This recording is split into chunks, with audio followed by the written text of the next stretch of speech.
दलितों अत्याचार करने वाले ब्राह्मणवाद मुर्दाबाद, ब्राह्मणवाद पाखंडवाद मुर्दाबाद, बहुजन समाज पाखंडवाद के खिलाफ एक हो, बहुजन समाज ब्राह्मणवाद के खिलाफ एक हो,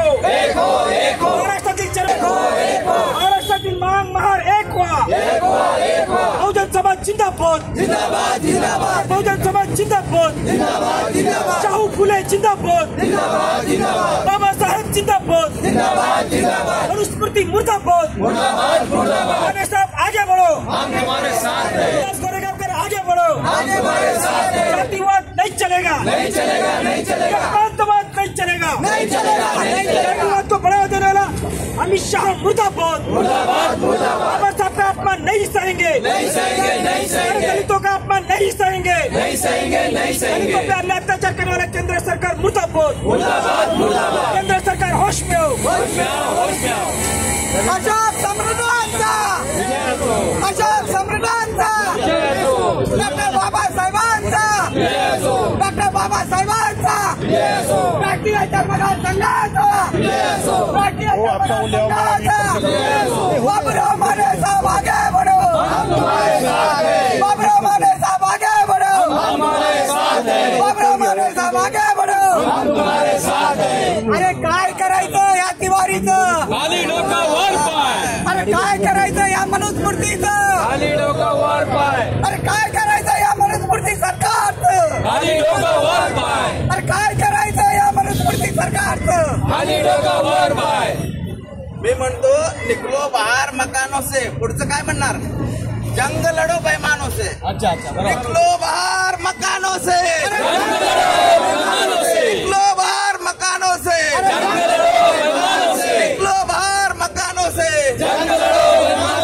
जय जय जय जय जय भीम, जय जय जय जय भीम, जय जय जय जय जय भीम, जय जय जय जय जय भीम, जय जय जय भीम. मनुवादी सरकार नहीं चलेगी, मनुवादी सरकार नहीं चलेगी, नहीं चलेगी, नहीं चलेगी, नहीं चलेगी, नहीं चलेगी, नहीं चलेगी, नहीं चलेगी.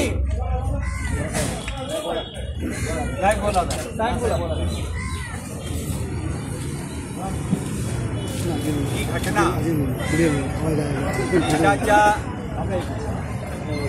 सर्वोच्च न्यायालयाच्या न्यायमूर्तींवर, सरन्यायाधीशांवर ही घटना घडलेली आहे.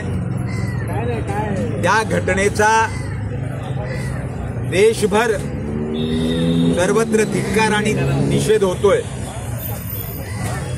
आणि राष्ट्रीय चर्मकार संघ ही आपली संघटना सुद्धा अत्यंत आक्रमक संघटना आहे, सामाजिक क्षेत्रात काम करते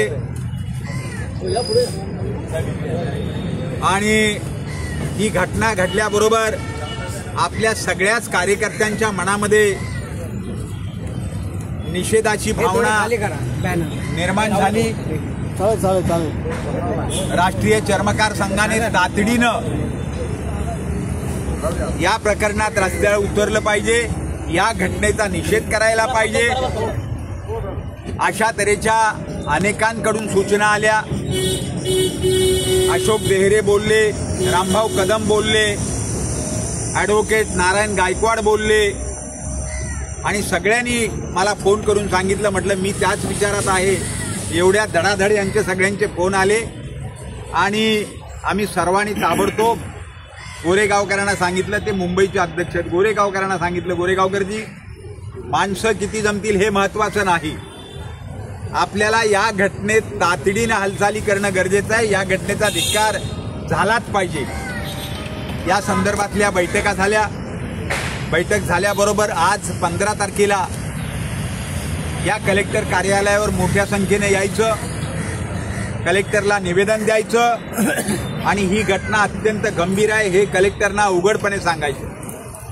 आणि म्हणून जवळजवळ तास 2 तास आपण सगळी मंडळी या ठिकाणी घोषणा देत आहेत आणि या घोषणा लोकांच्या भावना चेतवणाऱ्या घोषणा आहेत, आपल्या सगळ्यांमध्ये चैतन्य निर्माण करणाऱ्या या घोषणा आहेत.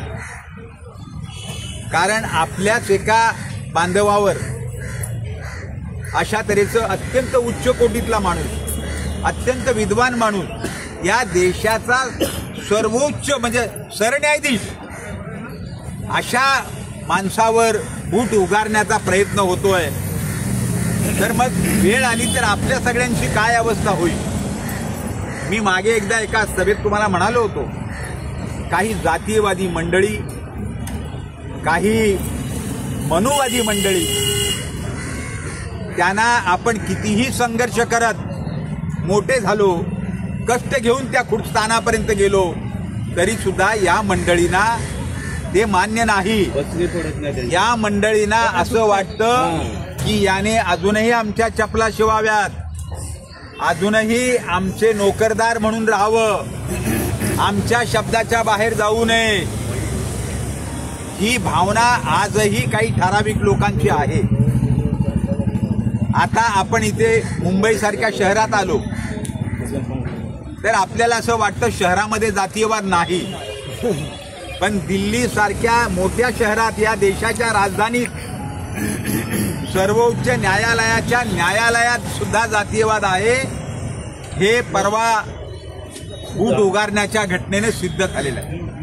आणि म्हणून या ठिकाणच्या ज्या आता घोषणा होत होत्या ना, अशोक देहरे ज्या घोषणा देत होते, आमचा दीपक भोसले ज्या घोषणा देतो, त्या घोषणा हे दाखवत असतात की आपण सगळ्यांनी जागं व्हा.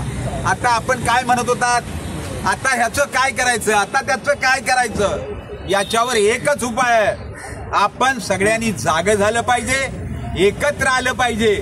आपसातल्या आपल्या भावबंदक्या, आपल्यातल्या छोटे मोठे हेवे दावे, शेजार धर्मातल्या छोट्या मोठ्या गोष्टी, या सगळ्या आपण विसरल्या पाहिजेत आणि आपण सर्वांनी एकत्र आलं पाहिजे. जोपर्यंत आपण सर्वजण एकत्र होत नाही तोपर्यंत आपली